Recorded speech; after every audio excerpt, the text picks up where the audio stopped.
안락회에서 선교 구제 미자립교회 헌금을 드리셨습니다. 이남전도회에서도 일남전도회에서도 그리고 이여전도회에서도 선교 구제 미자립교회 헌금을 드렸습니다. 기도하겠습니다. 하나님, 우리 임마누엘 찬양대의 찬송을 기쁨으로 받으신 줄로 믿습니다. 저들이 드려진 찬송이 하나님께 큰 감동을 드린 찬송이 되게 하시고 일평생 주의 성호를 찬송하는 가운데 축복받는 찬양대원들 되게 하여 주시옵소서. 선교 구제 농어촌 미자립교회를 위하여 우리 남녀 전도회에서 물질을 드렸사오니 주께서 귀하게 받으시고 우리 남녀 전도회가 더욱더 부흥되게 하여 주시사 더욱더 선교하는 일에, 어려운 농어촌 미자립교회 돕는 일에, 구제하는 일에 앞장설 수 있도록 역사하여 주시옵소서. 피곤한 시간인데 말씀에 은혜를 주셔서 졸지 않고 말씀에 아멘으로 화답하여 큰 은혜 받도록 역사하여 주시옵소서. 예수님 이름으로 기도하옵나이다. 아멘. 여러분, 이 사울이라고 하는 이름은 바울이 회개하기 전의 이름입니다. 여러분 잘 아시는 것처럼 이 사울은요, 소아시아 길리기아 지방 수도인 다소의 명문 가정에서 태어난 사람입니다. 재산도 상당히 있는 아마 지방의 유지였던 것 같습니다. 또한 태어나자마자 로마 시민권을 가질 정도로 특권층이었던 것이 분명합니다. 거기다가 그는 예루살렘의 최고의 학부인 가말리엘 문화에 들어가서 최고의 학문을 터득했습니다. 그래서 성경에 보니까 히브리인 중에 히브리인이요, 정통 유대주의자라고 그를 설명합니다. 더군다나 여러분, 유대 지도층으로부터 신임을 받는 젊은이였고요, 장래가 참으로 촉망되는 그런 사울이었습니다.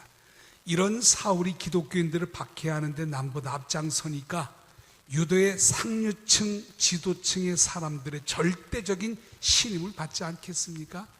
사울보다 더 이렇게 이들의 신임을 받는 사람은 없었습니다.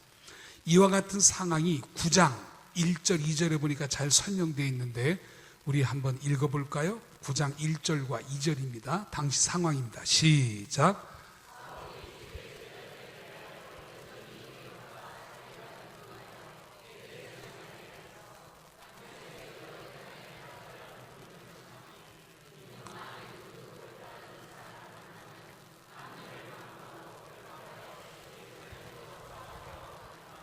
여러분, 이런 사울이 제사장의 허락을 받아가지고 다메섹에 있는 기독교인들을 체포하기 위하여 그곳으로 가는 것입니다. 이때 다메섹으로 향하는 여러분 사울의 발걸음은 그야말로 성공의 발걸음, 그 사회에서 공신력을 높이는 그런 발걸음이었어요. 어떻게 보면 출세 가도를 달린다고 해도 과언이 아니에요. 그런데 여러분, 이런 길을 가고 있을 때 갑자기 이상한 현상이 일어나지 않습니까? 갑자기 온 천하가 눈이 부셔서 앞을 보지 못할 정도로 밝아지더니 하늘에서 큰 소리가 울렸습니다. 사울아, 사울아, 네가 어찌하여 나를 핍박하느냐? 나는 네가 핍박하는 예수니라. 네가 일어나 성으로 들어가라. 행할 것을 너에게 알려주는 사람이 있을 것이다 라고 하는 음성을 듣게 됩니다. 그러니까 다메섹 도상에서 환한 빛이 있더니 부활하여 살아나신 예수님이 왜 나를 핍박하느냐, 강하게 질책하는 음성을 듣습니다. 이와 같은 기이한 현상에 깜짝 놀란 사울이 주변을 살펴보았지만 도대체 어떻게 된 영문인지 강한 빛 때문에 앞이 볼 수가 없습니다. 그러자 그 환한 빛 때문에 사울이 눈을 멀게 되죠. 그래서 사울은 다른 사람의 손을 이끌려 겨우 다메섹에 들어갔지만 사흘 동안 보지 못하였고 그는 그 충격으로 밥을 먹지 못할 정도로 깊은 곤에 빠지게 됩니다. 그러는 중 하나님의 계시를 받은 아나니아사라는 사람이 찾아와 사울에게 안수해 주자 눈에 덮여있던 비늘 같은 것들이 없어지고 눈이 환하게 띄어졌습니다. 사울은 여러분 이때를 계기를 삼아가지고 이런 충격적인 사건을 생각하며 이거야말로 나를 변화시키려고, 나를 새롭게 만들려고 하는 하나님의 계획이구나, 이런 생각을 하게 됩니다. 그래서 예수를 핍박하던 자리에서 이제는 예수를 증거하는 완전히 새로운 사람으로 변하는 모습이 오늘 본문에 내용입니다. 그런데 여러분, 사울뿐만이 아닙니다. 우리들도 때때로 이런 것들을 경험할 때가 있습니다. 갑자기 하던 일이 막힐 때가 있습니다. 성공을 다짐했었는데 실패를 맛볼 수가 있습니다. 갑자기 회사에 사표를 내고 밖으로 나와야 될 때도 있습니다. 합격할 것이라고 장담했는데 결과는 낙방인 경우도 많다는 말입니다. 그런데 여러분, 이때 우리는 신세를 한탄하거나 누구를 원망하거나 좌절하기보다는요, 하나님께서 이런 충격을 통하여 나에게 어떤 계기를 마련해 주고자 이런 일이 나에게 찾아오셨구나 라고 생각하며 고난과 좌절과 낭만 가운데 하나님의 뜻을 찾아야 될 줄로 믿습니다. 왜요? 사울이 그랬습니다. 절망적인 순간에 그는 하나님을 바라본 거예요. 내가 갑자기 이렇게 눈이 멀어버린 데는 하나님의 큰 뜻이 있지 않겠는가? 그러니까 눈이 멀어지는 그 순간에 그 계기를 통하여 새로운 삶의 돌파구가 하나님이 열어주려고 나를 고난으로 인도했구나. 그는 이렇게 고난을 받아들였습니다. 사울은 여러분 유능하고요, 그 사회에서 신임을 돈독하게 받았던 젊은이입니다. 성공을 향해 지금까지 달려온 그런 사람입니다. 그러나 하나님께서 사울의 앞길에 대하여 다른 계획을 가지고 있을 때 사울의 가던 길을 하나님은 멈추게 하셨습니다. 가로막았습니다. 더 이상 진출하지 못하도록 사울을 하나님이 꼭 붙들었습니다. 사울이 아무리 발버둥치려 하려도 일어날 수가 없었습니다. 그래서 사울은 그 자리에 주저앉고 말았습니다. 여러분, 바로 이것이 우리 인생입니다. 우리 인생의 앞길은요, 우리 인생이 우리 자신에게 있는 것이 아니라 전적으로 하나님의 손에 달려있다는 것을 사울을 통해 우리는 알게 됩니다. 다메섹에 있는 예수 믿는 사람들을 모두 잡아 끌어다가 감옥에 가두려고 했지만 하나님은 그에게 강한 빛을 비추사 그 일을 하지 못하도록 막으셨습니다. 그리고 전혀 다른 인생을 살도록 하나님이 인도하셨습니다. 이러한 사울의 모습을 볼 때 여러분, 우리 인생은 우리 손에 있는 것이 아니라 전적인 하나님의 손에 달려있는 줄로 믿습니다. 그렇습니다. 하나님께서는 때때로 우리 앞길을 가로막을 때가 있습니다. 더 이상 한 걸음도 못 나가도록 우리를 꼭 붙드실 때가 있다는 말입니다. 여러분, 그때가 어느 때인 줄 압니까? 어느 때 하나님이 이렇게 우리를 붙드는 줄 아십니까? 세 가지의 경우인데, 첫째는 우리의 죄를 회개하고 돌아오도록 하기 위하여 하나님이 우리의 앞길을 막으시고 우리를 꼭 붙드실 때가 있습니다. 회개하게 하려고 우리 앞길을 막으시는 거예요. 하나님이 여러분 요나의 앞길을 막지 않았습니까? 왜요? 요나를 막으신 이유가 뭡니까? 그로 하여금 회개시키게 하려고 하나님이 우리 앞길을 막는 경우가 있습니다. 또 하나는 때때로 우리가 원하는 일과 하나님께서 내 인생을 통하여 하시는 일이 다를 때 하나님께서는 우리의 앞길을 막으시고 하나님이 원하는 길로 인도할 때가 있습니다. 하나님이 원하시는 길은 이쪽인데 자꾸 우리는 이쪽으로 가려고 할 때 하나님께서 그걸 막으시는 거예요. 그리고 우리를 하나님의 뜻대로 인도하실 경우가 있다는 말입니다. 세 번째는 지금 우리가 가고 있는 일이 현재 우리가 보기에는 좋게 보이지만 먼 장래를 보시는 하나님의 눈으로 볼 때는 결코 그곳으로 가서는 안 된다는 걸 아시기 때문에 우리를 너무너무 사랑하셔서 우리의 장래를 보호하기 위하여 우리의 앞길을 가로막을 때도 있다는 사실입니다. 그렇기 때문에 여러분, 우리 앞길이 막힐 때 좌절하고 낭망할 게 아니라 하나님이 왜 나에게 이와 같은 시련을 주셨는가, 하나님께서 원하시는 길이 무엇인가를 우리가 기도하며 묵상하며 말씀을 읽는 가운데 찾아야 할 줄로 믿습니다. 그렇습니다. 사도 바울같이 이러한 부분을 맡게 될 때 겸손하게 하나님 앞에 두 손 높이 들고 하나님의 뜻을 의지했습니다. 그러므로 여러분, 우리에게 어려운 일이 생겨 갑자기 우리 앞길이 막힐 때 오늘 사도 바울처럼 하나님 앞에 두 손 높이 들고 나가는 우리가 되어야 할 줄로 믿습니다. 그럼 여러분, 왜 하나님 앞에 두 손 높이 들어야 하는 거죠? 첫째로 인생은 하나님의 손에 달려있기 때문입니다. 여러분, 우리 손에 우리 인생이 달려있는 게 아니에요. 내 인생의 주인은 내가 나인 것처럼 생각되지만 내 인생의 주인은 나를 만드시고 나를 통하여 영광받길 원하시는 하나님의 손 안에 있는 줄로 믿습니다.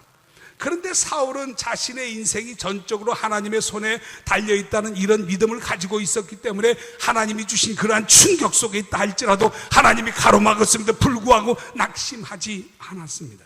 오히려 하나님께서 사울을 붙드실 때 두말할 것 없이 하나님께로 돌아서는 새로운 계기를 만들었다는 거예요.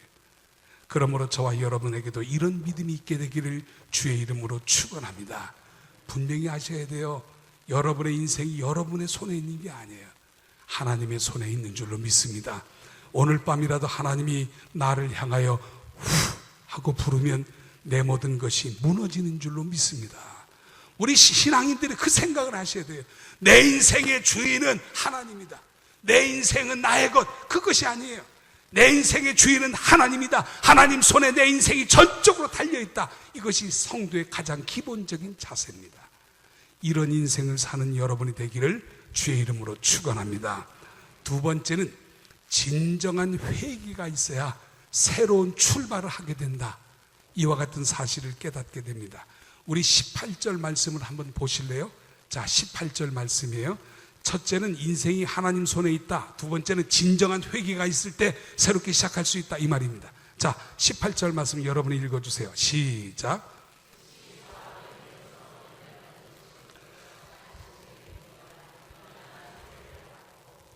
여러분, 다메섹 도상에서 환한 빛이 있어서 주님의 음성을 들었는데 그만 그 빛 때문에 눈이 멀어버렸어요. 앞이 보이질 않아요.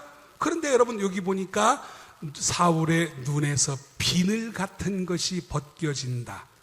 퍽 인상적인 상징성을 찾을 수 있어요. 무슨 말입니까? 죄악의 비늘이 벗겨졌다, 이런 말입니다. 그럼 이 말의 의미는 뭡니까? 그러니까 이제까지는 말이죠, 앞이 가려져서 잘 보이지 않았는데 이 사울이 말이죠, 하나님 앞에 진정한 회개를 하게 될 때 비늘이 벗어졌다고 하는 것은요, 장대를 내다볼 수 있는 영안이 그때 그 순간 띄어지게 되었다, 이런 말입니다. 그런데 여러분, 어떤 사람이 영안이 열립니까? 죄의 문제가 해결된 사람만이 영안이 열려지게 됩니다. 그래서 여러분 18절 말씀에, 이 말씀에 보니까 일어나 세례를 받고 했죠. 세례를 받는다는 말은 무슨 말입니까? 내 죄를 예수 그리스도로 말미암아 씻음을 받는다, 이런 말 아닙니까? 죄가 씻음을 완전히 받는 그때가 바로 여러분 회개입니다. 그런데 이런 회개가 있을 때 새로운 출발하는 거예요. 그런데 여러분, 회개는 한순간에 단번에 이루어지는 게 아닙니다. 보편적으로 회개는 다음과 같은 세 단계에 이루어지는데, 이런 회개가 이루어질 때 우리의 영안이 열려진다는 거예요. 우리 비늘 같은 것이 벗겨진다는 거예요.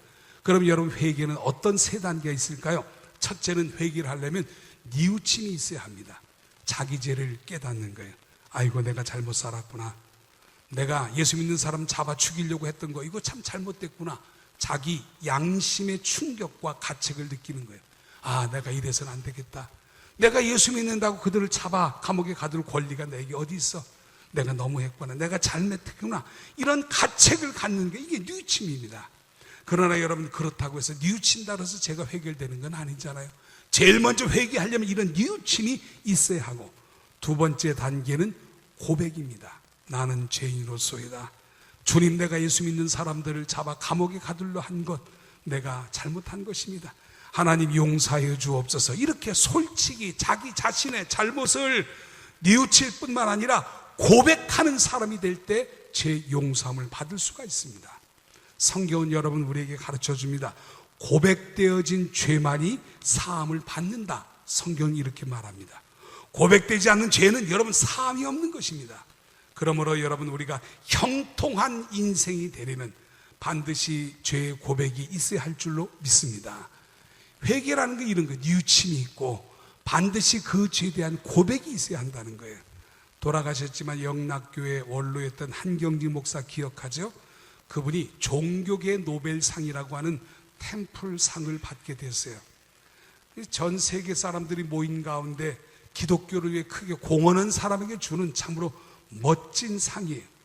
그런데 이 상을 받기 위해 감사 예배를 드릴 때 한경직 목사가 담대하게 이런 고백을 했다잖아요. 여러분, 저는 죄인입니다. 목사로서 도저히 해서는 안 된 일을 제가 했습니다. 저는 참 부끄러운 죄인입니다. 여러분 모르시겠지만 저는 일제시대에 몰래 신사 참배한 목사입니다. 지난 반세기 동안 이 부끄러운 자국을 안고 하나님 앞에 통회하며 기도했습니다. 오늘 저는 여러분에게 솔직히 고백합니다. 하나님께서 저의 이 엄청난 죄를 용서해 주셨기 때문에 이와 같은 귀한 상을 제게 하나님이 허락해 주신 줄 믿습니다 라고 말했습니다. 처음에 이 말을 들을 때 모두 어리둥절했어요. 그러나 저는 신사참배한 목사입니다. 하나님께서 저의 죄를 용서해 주셨기에 내가 오늘 이와 같은 상을 받게 되었습니다 라고 말할 때 모두의 가슴이 뭉클해졌답니다. 모두들 자기의 실수나 허물을 덮으려 하는데 더구나 숨겨둬도 누구도 문제 삼을지 않을 것 같은 그런 문제라도 솔직하게 고백하는 목사님에게 많은 사람들이 다시 한번 그분을 존경하게 되었다는 거예요. 여러분, 이것이 크리스찬의 모습이 아니겠습니까? 성경은 우리에게 가르칩니다. 고백되어진 죄만 사함받는다. 그런데 여러분, 우리의 정서는요, 다른 이의 잘못을 덮어주거나 감싸 안는 것을 덕으로 생각합니다. 그러다 보니 죄에 대한 고백 정신이 없습니다. 그래서 그런지 죄를 지어 재판을 받을 때도 나는 이런 죄인입니다, 내가 이렇게 잘못했습니다, 이렇게 고백하는 사람은 법정에 아무도 없습니다. 다 자기 변명, 자기 합리화에 급급하다는 말이에요. 그러나 과거에 대해 제대로 고백하고 청산할 수 있는 사람, 그런 사람에 의하여 새 시대가 열려지는 것입니다. 여러분, 이것이 바로 성경의 정신입니다. 그러므로 여러분, 회개할 때 뉘우치셨다면 여러분 죄를 하나님 앞에 또한 사랑하는 형제 자매에게 고백하는 은혜가 있게 되기를 주의 이름으로 축원합니다. 세 번째 회개의 단계는 돌아섬입니다. 자기 중심에서 하나님 중심으로 완전히 바뀌는 겁니다. 하나님 중심으로 돌아선 다음에는 모든 걸 하나님께 맡기는 믿음으로 사는 것, 이것이 회개의 진정한 의미입니다. 이런 회개가 있을 때 새 출발이 있고 거듭남이 이루어집니다. 바울의 생애에서 여러분, 우리가 볼 수 있는 훌륭한 점은 바로 이런 회개가 저에게 있었다는 거예요.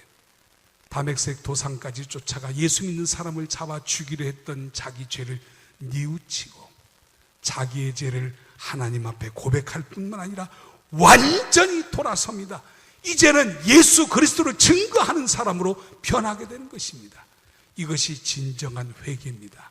이런 회개가 저와 여러분에게도 있게 되기를 주의 이름으로 축원합니다. 세 번째는 성령의 능력을 힘입어야 주님의 그릇이 될 수 있다는 사실을 생각해야 합니다. 성령의 능력을 힘입어야 합니다. 15절 보시겠어요? 15절 말씀이에요. 자, 읽어보겠습니다. 시작.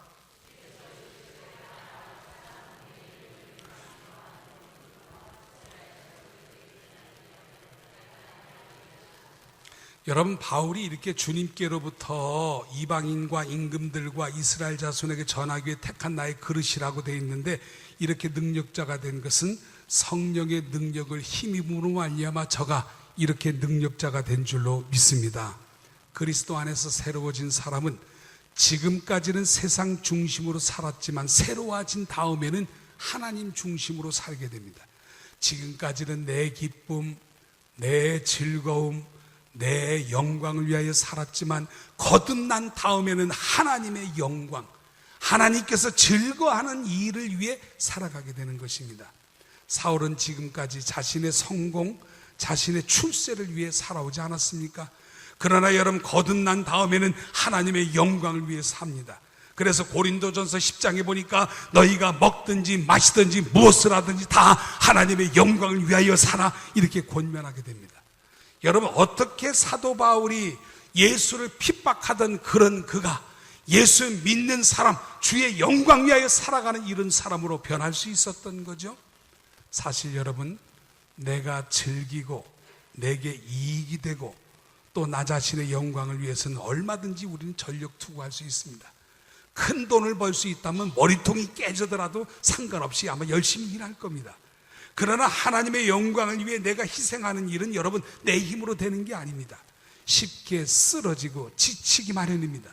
그러므로 하나님께서 영적인 힘을 내게 공급해 주셔야만 내가 하나님의 영광을 위해 살아가는 능력 있는 하나님의 사람이 되는 것입니다. 그러니까 바울이 이렇게 이 일을 감당했다고 하는 것은 하나님이 그에게 능력을 주셨다는 말씀이에요. 사도행전 9장 22절 말씀인데요, 자, 이 말씀 한번 또 읽어볼까요? 여러분 읽어주세요. 시작.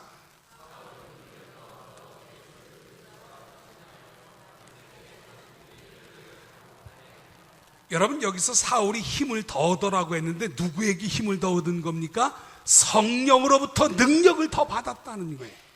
그러니까 여러분 사울이 이렇게 위대한 일을 한 것은 자기의 힘으로 하는 게 아니에요. 위대한 일을 해낸 게 아니에요. 그는 하나님의 능력으로, 성령의 능력으로 이렇게 위대한 일을 감당하게 되었어요. 사실 여러분 그는 예수님의 직접적인 제사가 아니잖아요.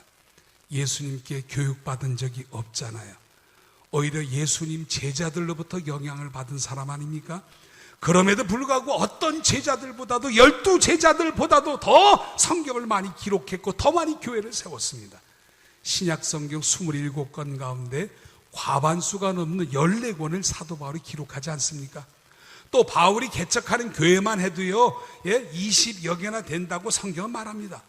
이 목사라고 하면서 평생 개척교회 하나 세우기도 어려운데 바울은 한 나라에서 뿐만 아니라 아시아와 유럽 땅에 20여 개의 교회를 개척했습니다. 이건 초자연적 능력입니다. 또 여러분 바울은 몸에 가시라고 하는 질병을 가지고 있잖아요. 그러나 그는 그 질병을 초월해 하나님의 능력을 드러냈습니다. 그렇습니다.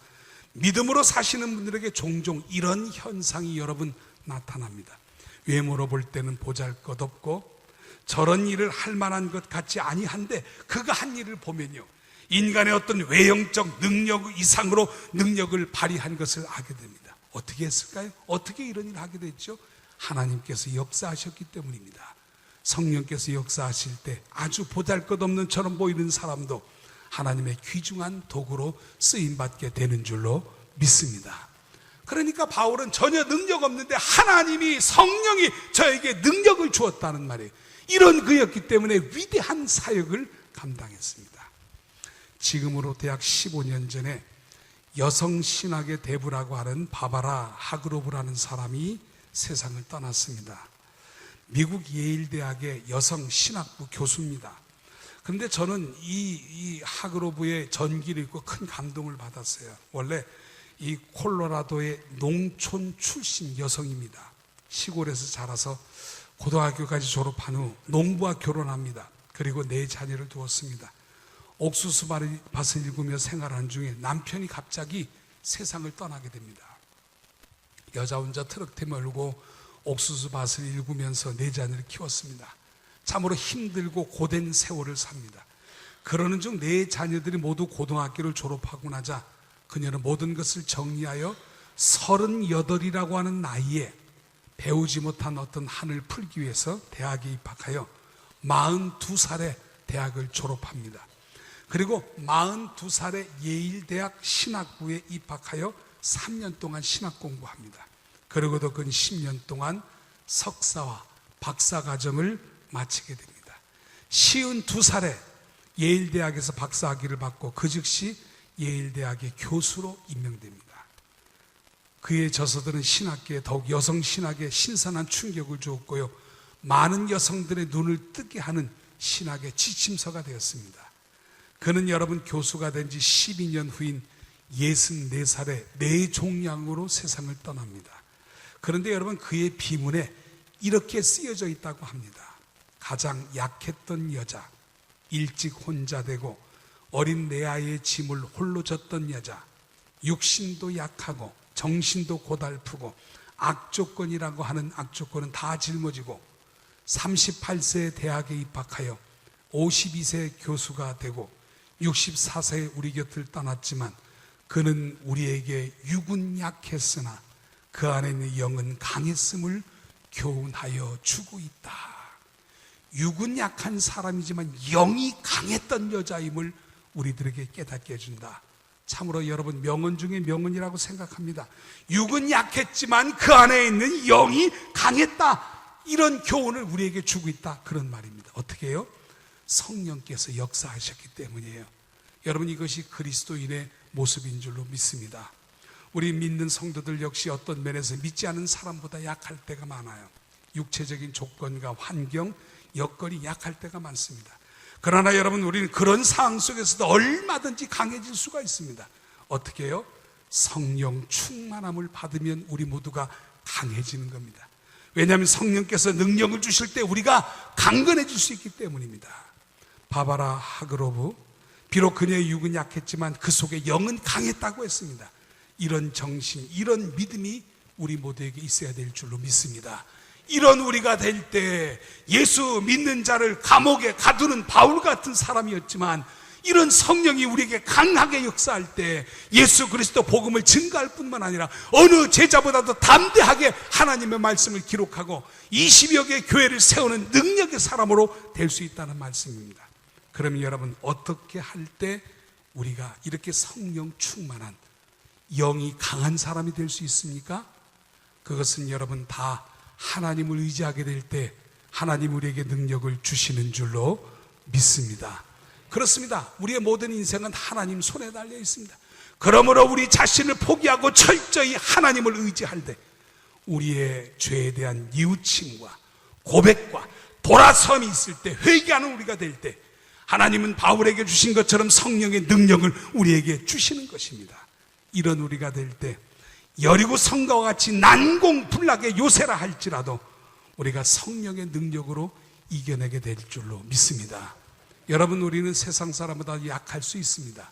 그러나 하나님을 의지하게 될 때, 특별히 우리 죄를 하나님 앞에 고백하되 뉘우치고 고백하고 돌아서는 결단이 있을 때 성령이 강하게 역사함으로 우리 역시 능력자로 쓰인다는 사실을 기억하고 언제나 기쁨으로 우리의 실수와 우리의 죄악들을 주님 앞에 고백함으로 성령 충만한 여러분들이 되기를 주의 이름으로 축원합니다.